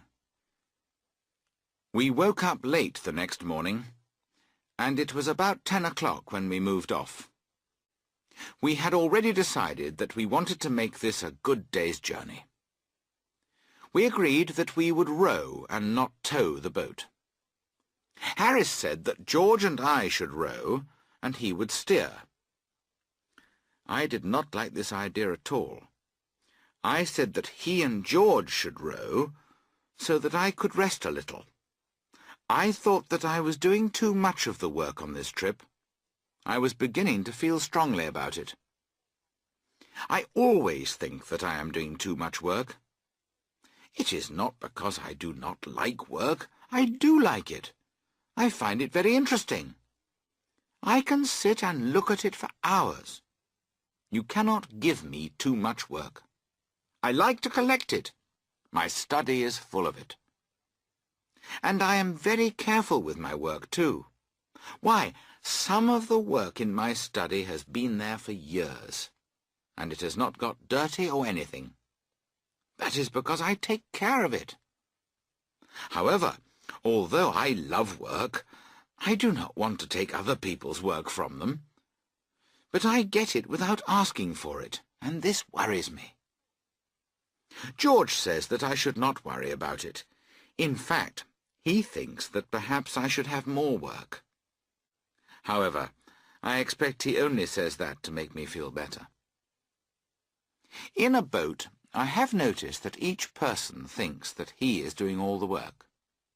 Harris's idea was that both George and I had let him do all the work.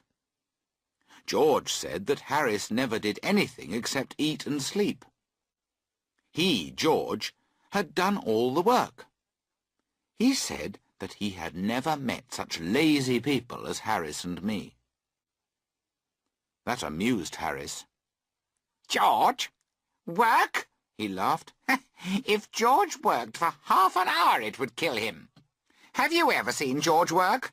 He added, and he turned to me. I agreed with Harris that I had never seen George work. Well, how can you know? George answered Harris. You're always asleep. Have you ever seen Harris awake, except at meal times?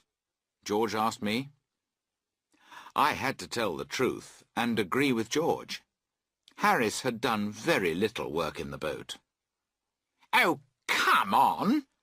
I've done more than old Jay anyway, Harris replied. Well, it would be difficult to do less, George added. Oh, him! He thinks he's a passenger and doesn't need to work, Harris said. And that was how grateful they were to me, after I had brought them and their old boat all the way up from Kingston, after I had organized everything for them, and after I had taken care of them. Finally, we decided that Harris and George would row until we got past Reading, and then I would tow the boat from there. We reached Reading at about 11 o'clock. We did not stay long, though, because the river is dirty there. However, after that it becomes very beautiful. Goring on the left and Streatley on the right are both very pretty places. Earlier we had decided to go on to Wallingford that day, but the river was lovely at Streatley. We left our boat at the bridge, and we went into the village. We had lunch at a little pub, and Montmorency enjoyed that. We stayed at Streatley for 2 days, and we took our clothes to be washed. We had tried to wash them ourselves in the river, and George had told us what to do. This was not a success. Before we washed them, they were very, very dirty, but we could just wear them. After we had washed them, they were worse than before. However, the river between Reading and Henley was cleaner, because we had taken all the dirt from it, and we had washed it into our clothes. The woman who washed them at Streatley made us pay 3 times the usual price. We paid her, and did not say a word about the cost. The river near Streatley and Goring is excellent for fishing. You can sit and fish there all day. Some people do sit and fish all day. They never catch any fish, of course. You may catch a dead cat or 2, but you will not catch any fish. When you go for a walk by the river, the fish come and stand half out of the water with their mouths open for bread. And if you go swimming, they all come and stare at you and get in your way, but you cannot catch them. On the second evening, George and I and Montmorency, I do not know where Harris was, went for a walk to Wallingford. On the way back to the boat, we stopped at a little pub by the river. We went in and sat down.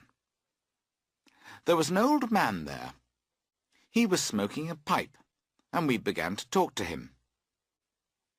He told us that it had been a fine day today, and we told him that it had been a fine day yesterday. Then we all told each other that we thought it would be a fine day tomorrow. We told him that we were on holiday on the river, and that we were going to leave the next day. Then we stopped talking for a few minutes, and we began to look round the room. We noticed a glass case on the wall. In it there was a very big fish. The old man saw that we were looking at this fish. "Ah," he said, "that's a big fish, isn't it?" "Yes, it is," I replied. "Yes," the old man continued. "It was 16 years ago. I caught him just by the bridge." "Did you really?" George asked. "Yes," the man answered. "They told me he was in the river. I said I'd catch him, and I did. You don't see many fish as big as that one now. Well, good night then." And he went out. After that, we could not take our eyes off the fish. It really was a fine fish. We were still looking at it when another man came in. He had a glass of beer in his hand, and he also looked at the fish. "That's a fine big fish, isn't it?" George said to him. "Ah, yes," the man replied. He drank some of his beer, and then he added, "Perhaps you weren't here when it was caught." "No," we said, and we explained that we did not live there. We said that we were only there on holiday. "Ah, well," the man went on, "it was nearly 5 years ago that I caught that fish." "Oh, did you catch it then?" I asked. "Yes," he replied. "I caught him by the lock. Well, good night to you." 5 minutes later, a third man came in and described how he had caught the fish early one morning. He left, and another man came in and sat down by the window. Nobody spoke for some time. Then George turned to the man and said, "Excuse me, I hope you don't mind, but my friend and I, who are only on holiday here, would like to ask you a question. Could you tell us how you caught that fish?" "Who told you that I caught that fish?" he asked. We said that nobody had told us. We just felt that he was the man who had caught it. "Well, that's very strange," he answered with a little laugh. "You're right. I did catch it." And he went on to tell us how he had done it, and that it had taken him half an hour to land it. When he left, the landlord came in to talk to us. We told him the different stories we had heard about his fish. He was very amused, and we all laughed about it. And then he told us the real story of the fish. He said that he had caught it himself years ago when he was a boy. It was a lovely sunny afternoon, and instead of going to school, he went fishing. That was when he caught the fish. Everyone thought he was very clever. Even his teacher thought he had done well and did not punish him. He had to go out of the room just then, and we turned to look at the fish again. George became very excited about it, and he climbed up onto a chair to see it better. And then George fell, and he caught hold of the glass case to save himself. It came down, with George and the chair on top of it. "Is the fish all right?" I cried. "I hope so," George said. He stood up carefully and looked round. But the fish was lying on the floor, in 1,000 pieces. It was not a real fish.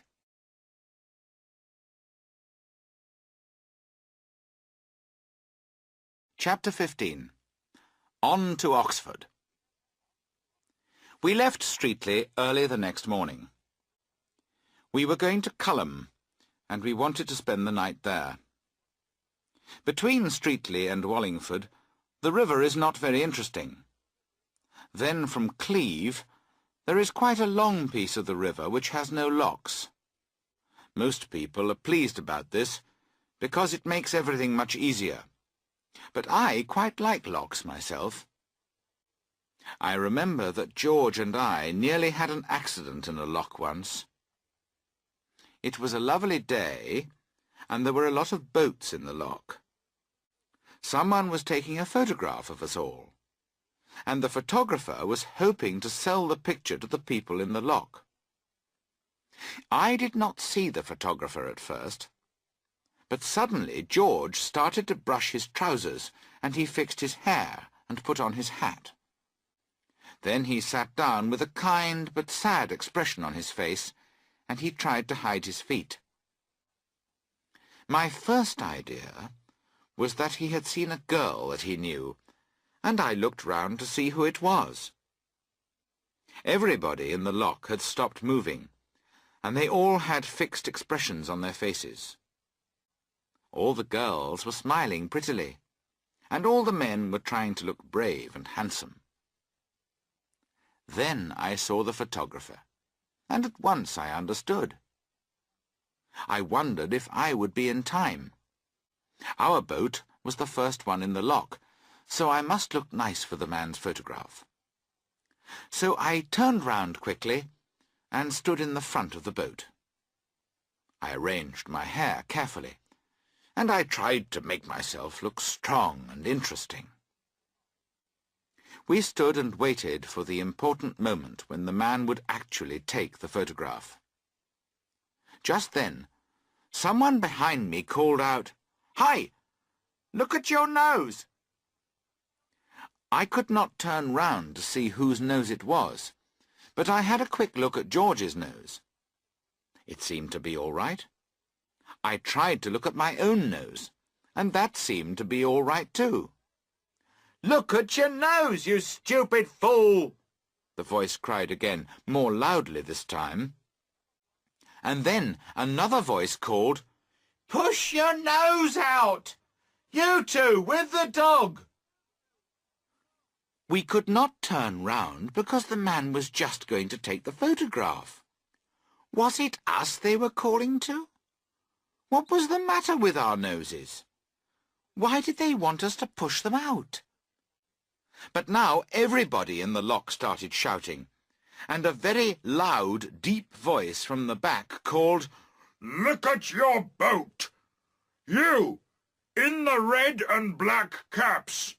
If you don't do something quickly, there'll be 2 dead bodies in that photograph. We looked then, and we saw that the nose of our boat was caught in the wooden gate at the front of the loch. The water was rising, and our boat was beginning to turn over. Quickly, we pushed hard against the side of the loch to move the boat. The boat did move, and George and I fell over on our backs. We did not come out well in that photograph, because the man took it just as we fell over. We had expressions of, "Where am I, and what's happened?" on our faces, and we were waving our feet about wildly. In fact, our feet nearly filled the photograph. You could not see much else. Nobody bought the photographs. They said they did not want photographs of our feet. The photographer was not very pleased.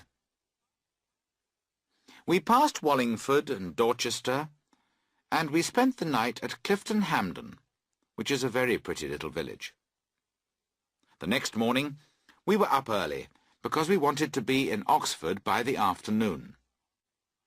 By 8:30 we had finished breakfast, and we were through Clifton Loch.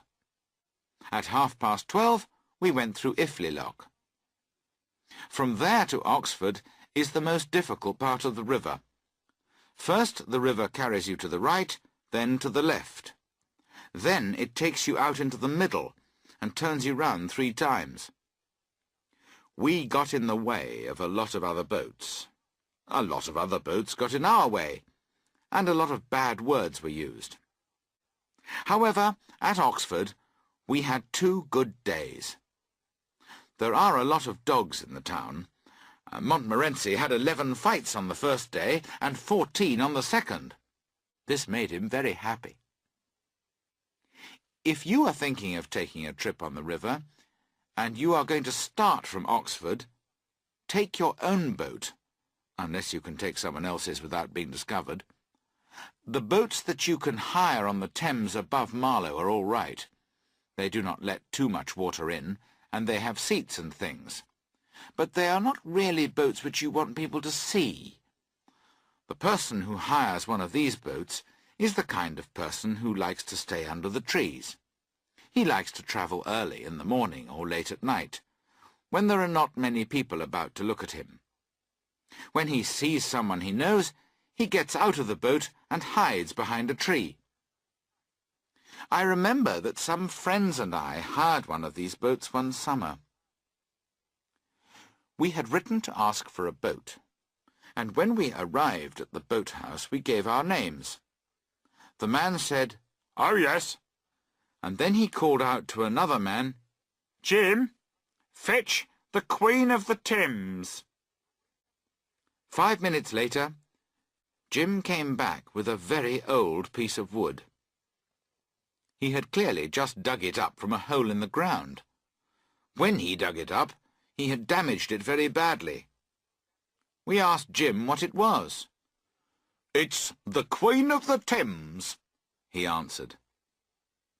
We laughed at this, and then one of us said, "All right, now go and fetch the real boat." They said that this was the real boat.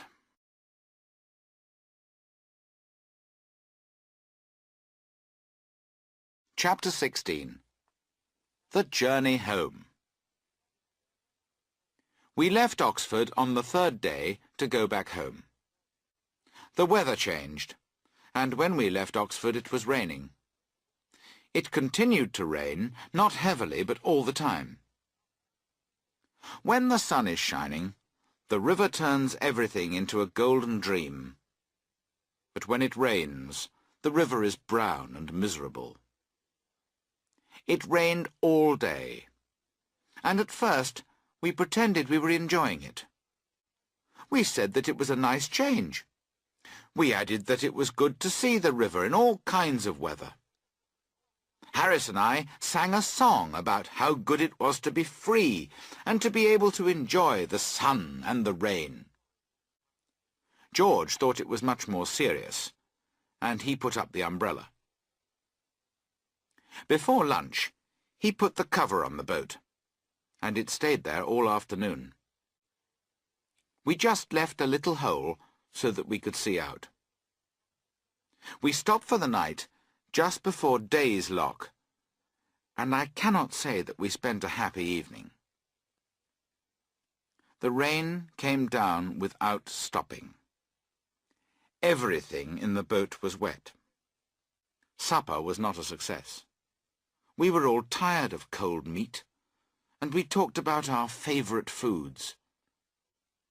When we passed the cold meat to Montmorency, he refused our offer. He went and sat at the other end of the boat alone.